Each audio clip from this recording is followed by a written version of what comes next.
Hi, Chris McClune here for FDIC International 2025 here at the Tersus Solutions booth. I am with Kendra Foley, and we're going to talk about CO2 cleaning today. So, Kendra, could you just give us a background on CO2 cleaning and what it's all about? Yeah, sure.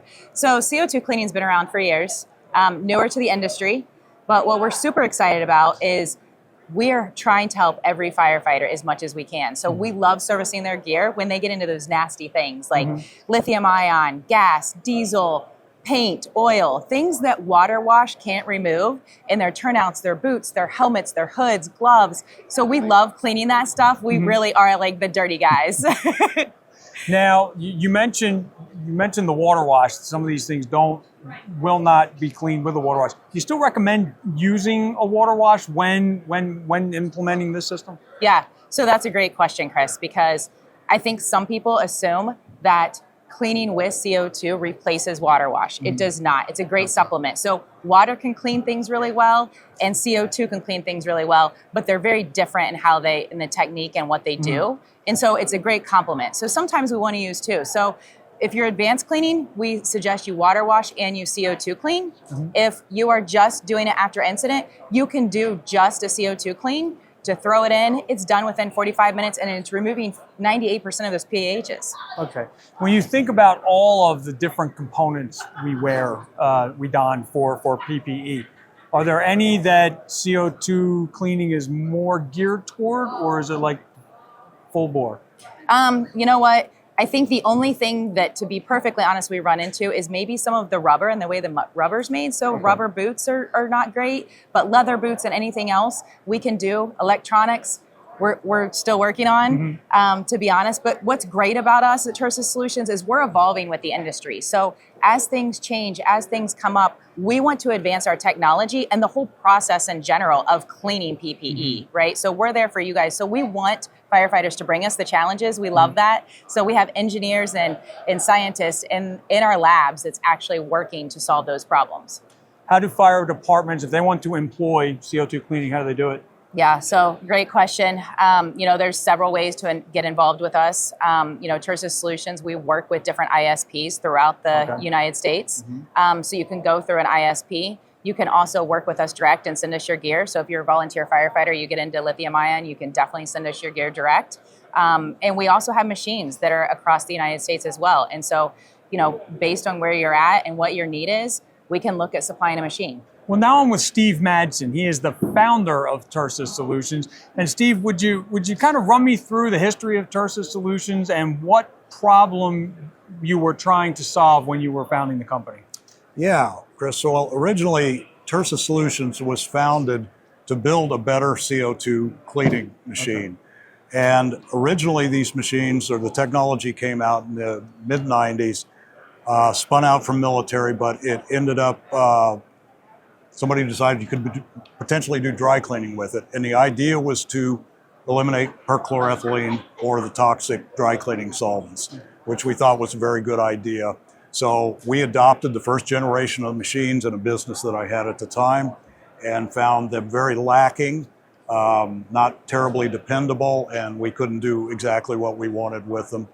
After going to all the manufacturers and giving them a laundry list of what we thought improvements they could make on the machines to make them work, finding some severe reluctance there, we just decided to build our own machines. So we started Tersus Solutions in 2009, built our first machine in 2011.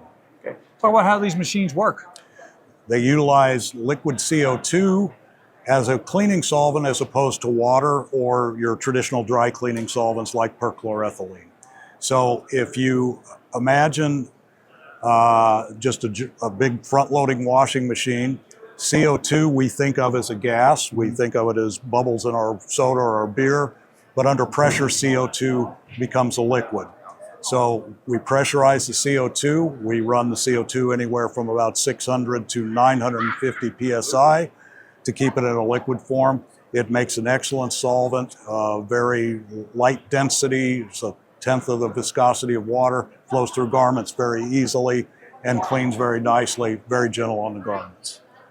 Kendra shared with us some of the benefits of CO2 cleaning. Wanted to find out just what you consider the benefits. A lot of what the benefits are, certainly in the firefighter side of things, is removal of PAHs, VOCs, phthalates. Think of hydrocarbons, think of diesel contamination, lithium battery fire contamination. It's excellent at removing that sort of thing. The benefit as well is how gentle it is on the garments. It's not going to beat them up and tear them up like traditional laundry is going to do. How does your machine work?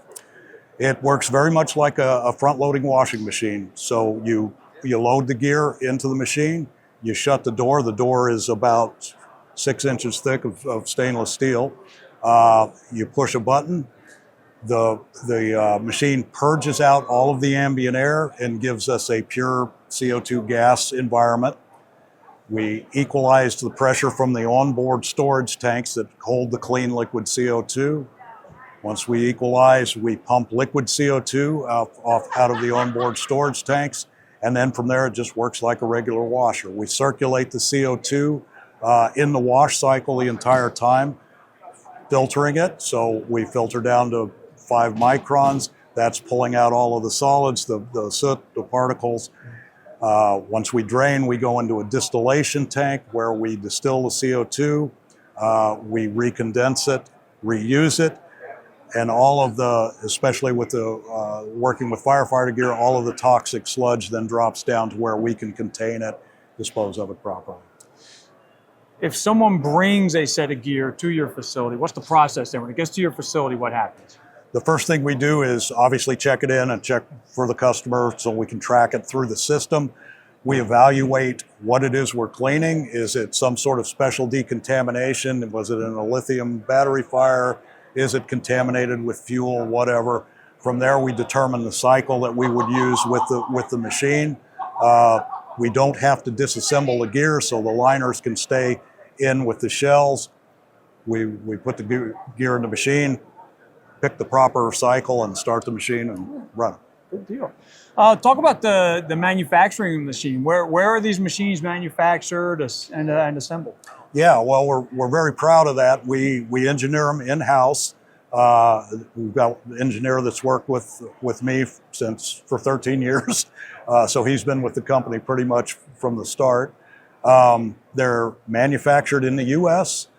Some of the stuff is done in Tulsa, some of it's done in Casper, Wyoming, and then ultimately they're assembled right outside of Tupelo, Mississippi by our team. Okay, great.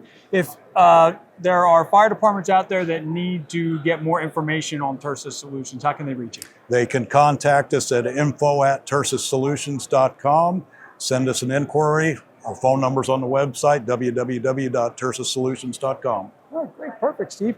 Well, again, this has been Chris McClune at FDIC International 2025. Have a good one and stay safe.